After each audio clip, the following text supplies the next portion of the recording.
1 p.m. Pakistan Standard Time. Assalamu alaikum. This is Radio Pakistan. The news read by Asma Hafiz. First, the headlines. Prime Minister will address the 80th session of the UN General Assembly in New York today. Shehbaz Sharif, at a meeting with the President Trump in Washington, has expressed confidence that Pak-US partnership would be further strengthened. Planning Minister says Pakistan prioritizes security of the CPAC projects and Chinese personnel. At the United Nations, Pakistan has reaffirmed its strong commitment to prevention and control of non-communicable diseases. And now the news in detail. Prime Minister Shehbaz Sharif will address the 80th session of the UN General Assembly in New York today. In his address, the Prime Minister will urge the international community to resolve the situations of prolonged occupation and denial of right to self-determination from Indian illegally occupied Jammu and Kashmir and Palestine. He will, in particular, draw the attention of the international community towards the grave crisis in Gaza and call for decisive action to end the suffering of the Palestinians. The Prime Minister will also highlight Pakistan's perspective on the regional security situation as well as other issues of international concern, including climate change, terrorism, Islamophobia, and sustainable development. Prime Minister Shehbaz Sharif has expressed the confidence that Pakistan-US partnership would be further strengthened to the mutual benefit of both countries.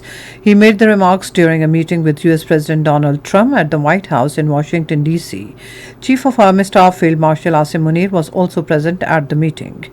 The Prime Minister invited the US companies to invest in Pakistan's agriculture, IT, mines and minerals and energy sectors.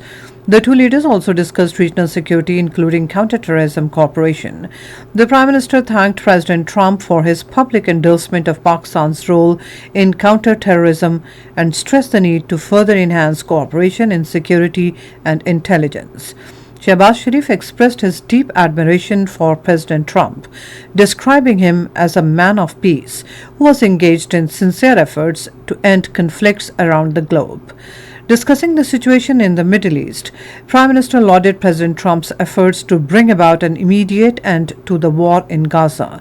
The Prime Minister thanked President Trump for the tariff arrangement that was concluded between Pakistan and the United States earlier this year.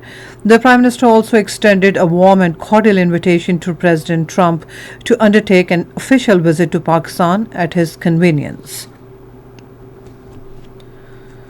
The 14th meeting of Pakistan-China Joint Coordination Committee has begun in Beijing. The meeting is jointly being chaired by the Ministers for Planning of Pakistan and China.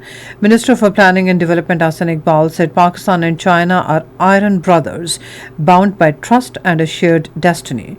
Planning ministers said we want Pakistani exports to have access to Chinese markets like ASEAN countries. He mentioned that 5G, fiber and data centers will be established through Pakistan-China Digital Silk Road.